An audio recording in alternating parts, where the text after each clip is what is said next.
दोस्तों last class में मैंने आपको सेंटेंस के बारे में बताया था, जहां मैंने आपको सेंटेंस क्या है, सेंटेंस में कितने पार्ट होते हैं और सेंटेंस कितने प्रकार के होते हैं, यह सारी चीज़ें मैंने आपको बताया था। आज की क्लास में मैं आपको स्ट्रक्चर ऑफ अ सेंटेंस के बारे में बताऊंगा। स्ट्रक्चर ऑफ अ सेंटेंस यानी सेंटेंस का स्ट्रक्चर क्या होता है। दोस्तों एक सिंपल सेंटेंस का स्ट्रक्चर मैं आपसे पूछूं तो आप कहोगे कि subject plus verb plus object.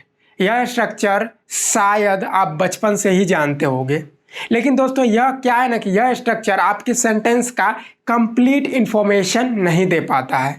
Hello दोस्तों, मैं निकेत कुमार बहुत बहुत स्वागत करता हूं आपका अंग्रेजी सीखो यूट्यूब चैनल पे। दोस्तों सबसे पहले आप लोग यह जानेंगे कि subject plus verb plus object आपके सेंटेंस का कंप्लीट इंफॉर्मेशन क्यों नहीं देगा। दोस्तों इस चीज़ को समझाने के लिए मैं यहाँ पर एक एग्जाम्पल लिया हूँ। एग्जाम्पल है शी गोज टू मुंबई, जिसमें शी एक सब्जेक्ट है, गोज एक वर्ब है, लेकिन दोस्तों मुंबई यहाँ पर ऑब्जेक्ट नहीं है।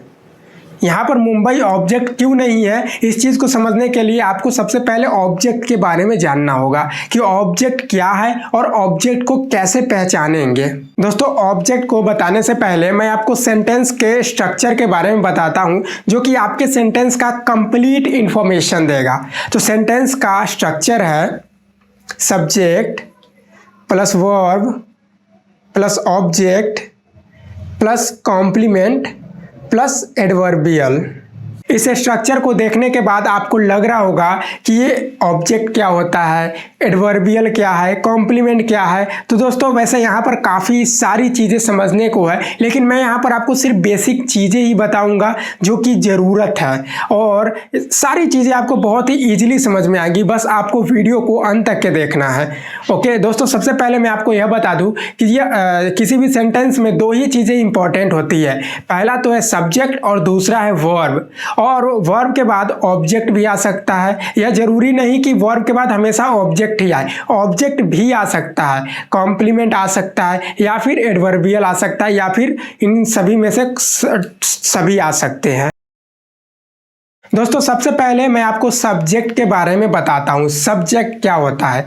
किसी भी सेंटेंस में सब्जेक्ट एक कर्ता होता है, यानी काम करने वाला। किसी भी सेंटेंस में जो भी काम हो रहा होगा और उस काम को जो करने वाला होगा वह सब्जेक्ट कहलाएगा। यह तो एक चीज़ हो गई। और दूसरी चीज़, अगर कोई काम नहीं हो रहा होगा तो किसी सेंटेंस में किसी चीज़ के बारे में चर्चा होगा, या किसी व्यक्ति के बारे में चर्चा हो, किसी वस्तु के बारे में चर्चा हो, या किसी न किसी चीज़ के बारे में चर्चा हो रही होगी, तो जिसके बारे में चर्चा हो रही होगी वह सब्जेक्ट कहलाएगा।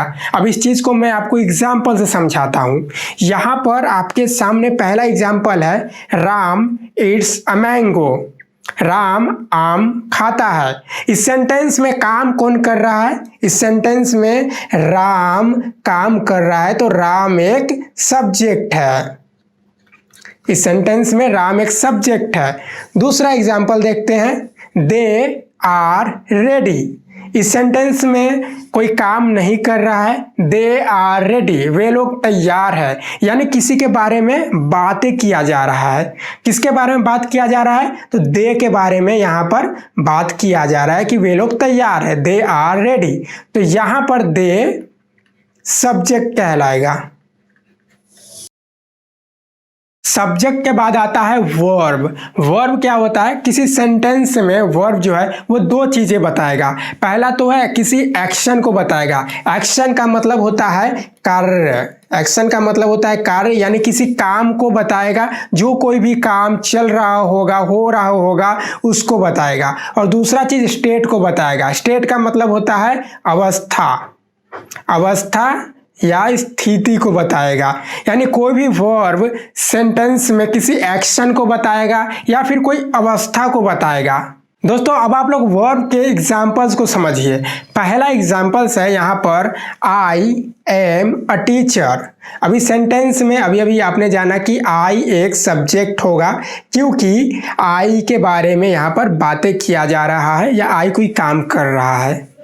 अभी सेंटेंस में वर्ब कौन होगा इसको पहचानना है, तो सेंटेंस को पहले समझिए। आई एम अ टीचर, मैं एक शिक्षक हूँ। तो अभी अभी मैंने आपको बताया वर्ब क्या कौन सा वर्ड हो सकता है जो वर्ड किसी स्थिति को बताए या किसी काम को बताए। तो यहाँ पर किसी स्थिति को बताया जा रहा है, यानी I am a teacher, teacher होने की स्थिति को बताया जा रहा है। तो स्थिति को बता कौन रहा है, एम यानी मैं हूं, तो यहां पर एम एक वर्ब कहलाएगा। आगे बढ़ते हैं, दूसरा एग्जाम्पल है ही ईट्स अ मैंगो। तो ही यहाँ पर आप सब्जेक्ट है, पहचान लोगे। ईट्स जो कि एक खाने का काम किया जा रहा है इस सेंटेंस में, तो ईट्स एक वर्ब कहलाएगा। कोई भी दिक्कत नहीं होनी चाहिए। आगे बढ़ते हैं, तीसरा एग्जाम्पल है ही। तो ही अगेन आप आसानी से बता दोगे कि ही एक सब्जेक्ट है। उसके बाद इज भी यहाँ पर एक वर्ब है और ईटिंग भी यहाँ पर वर्ब है। अब इस सेंटेंस में दो वर्ब है। कैसे दोस्तों, यहाँ पर अपना कंफ्यूजन क्लियर कीजिए। पहले सेंटेंस को समझिए, he is eating a mango, वह एक आम खा रहा है। यहाँ पर पहला काम क्या किया जा रहा है, आम खाने का काम किया जा रहा है। तो ईटिंग खाने के लिए होता है ईटिंग, तो यह एक वर्ब है। और दूसरी चीज इस सेंटेंस में क्या क्रिया हो रही है, he is eating a mango. पहला तो आम खाया जा रहा है और दूसरा आम खाने की स्थिति को बता रहा है ना। तो यानी प्रेजेंट की स्थिति में, प्रेजेंट में यह आम खा रहा है, तो स्थिति या अवस्था को बताया जा रहा है कि इज यानी अभी वो वर्तमान में आम खा रहा है, तो इज भी एक वर्ब कहलाएगा। दोस्तों अब आप लोग ऑब्जेक्ट के बारे में जानोगे। ऑब्जेक्ट क्या होता है, किसी भी सेंटेंस में वर्ब का सीधा प्रभाव ऑब्जेक्ट पर ही पड़ता है। अब आप इस चीज को एग्जांपल से समझेंगे।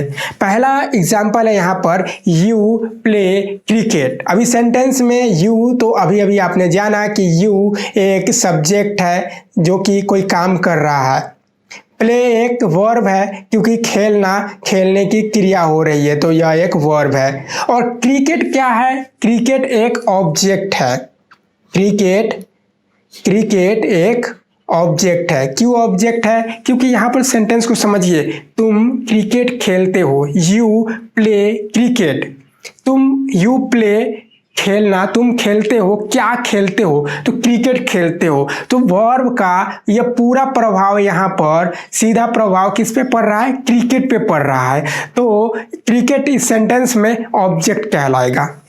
दूसरा सेंटेंस है, राम किल्ड रावणा। राम एक सब्जेक्ट है, किल्ड क्या है, वर्ब है, और रावणा क्योंकि वर्ब का पूरा प्रभाव इस पे रावणा पे पड़ रहा है, क्योंकि राम ने रावण को मारा। किसको मारा, रावण को मारा, तो प्रभाव यहाँ पर रावणा पे पड़ रहा है, तो रावणा एक ऑब्जेक्ट कहलाएगा। अब मैं आपको कॉम्प्लीमेंट के बारे में बताऊंगा। कॉम्प्लीमेंट क्या होता है, कॉम्प्लीमेंट का मतलब होता है पूरक। पूरक यानी पूरा करना। किसको पूरा करेगा, सेंटेंस को पूरा करेगा। कैसे पूरा करेगा, इंफॉर्मेशन बताएगा। कैसे इंफॉर्मेशन, किसका इंफॉर्मेशन, यह सब्जेक्ट का इंफॉर्मेशन बताएगा या फिर ऑब्जेक्ट का इंफॉर्मेशन बताएगा। अगर सब्जेक्ट का इंफॉर्मेशन बताए तो इसको कहेंगे सब्जेक्ट कॉम्प्लीमेंट, और ऑब्जेक्ट का इंफॉर्मेशन बताएगा तो इसको कहेंगे ऑब्जेक्ट कॉम्प्लीमेंट। अब इस चीज को आप एग्जाम्पल से समझिए। पहला एग्जाम्पल है आपके सामने, यू आर अ डॉक्टर। यहाँ पर इस सेंटेंस में आप आसानी से बता दोगे कि यू एक सब्जेक्ट है,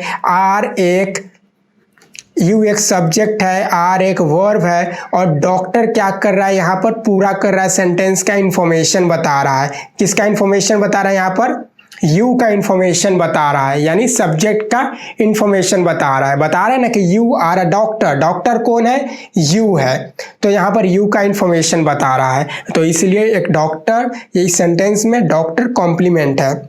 दूसरा एग्जाम्पल देखते हैं, यू मेड मी सैड।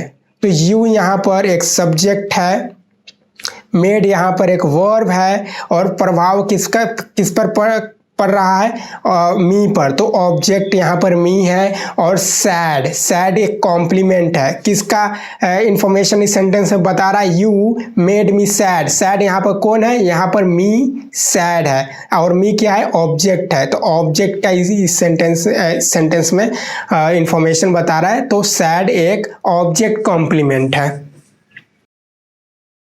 अब मैं आपको एडवर्बियल के बारे में बताऊंगा। एडवर्बियल क्या होता है दोस्तों? एडवर्बियल किसी भी सेंटेंस में मैनर को बताता है, यानी तरीके। मैनर का मतलब होता है तरीका, किसी काम के कोई भी काम कैसे हो रहा है, किसी काम के होने के तरीके को बताएगा। दूसरा है प्लेस, यानी स्थान को बताएगा। और तीसरा है टाइम, यानी समय को बताएगा। इस चीज़ को एग्जाम्पल से समझिए। पहला एग्जाम्पल है ही गोज टू पटना। ही एक सब्जेक्ट है, गोज एक वर्ब है, और पटना एक स्थान का नाम है। तो स्थान का नाम बता रहा है, इसलिए यह एक एडवर्बियल है। दूसरा एग्जाम्पल है शी डांस ब्यूटीफुली। तो इस सेंटेंस में शी एक सब्जेक्ट है, डांस कोई काम है, तो यह एक वर्ब है, और काम को बता रहा है कैसे डांस कर रही है, तो यह एक एडवर्बियल है। तीसरा एग्जाम्पल है इट वॉज रेनिंग यस्टरडे, जिसमें इट एक सब्जेक्ट है, वाज वर्ब है, रेनिंग वर्ब है, और यस्टरडे किसी टाइम को बता रहा है, यानी कल बारिश हो रही थी, तो यह एक एडवर्बियल है।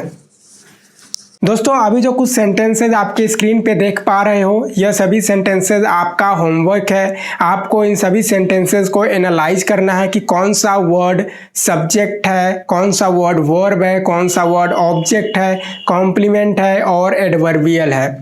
दोस्तों आप यह होमवर्क सबसे पहले आप इसको अपने नोटबुक पर नोट कर सकते हो, और इसके बाद सेंटेंस को एनालाइज कर लेना। फिर उसका पिक्चर क्लिक करके आप हमें टेलीग्राम ग्रुप पर सेंड कर सकते हो, जहां मैं आपके होमवर्क को चेक करूंगा, या फिर मैं वहां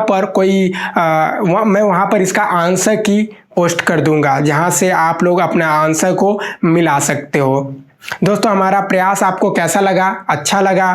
प्लीज़ हमें कमेंट करके बताइए, और हमें क्या इम्प्रूवमेंट करनी है, यह सारी चीज़ें आप हमें कमेंट करके बता सकते हैं। वीडियो अच्छी लगी, क्लास अच्छी लगी, चीज़ें आपको सीखने को मिली, आप लाइक कर देना वीडियो को, और शेयर कर देना जो भी लोग इंग्लिश सीखना चाहते हैं। और अगर आप इंग्लिश सीखना चाहते हैं तो चैनल को सब्सक्राइब कर लीजिए। मिलते हैं हम आपसे अगले वीडियो में। Bye bye.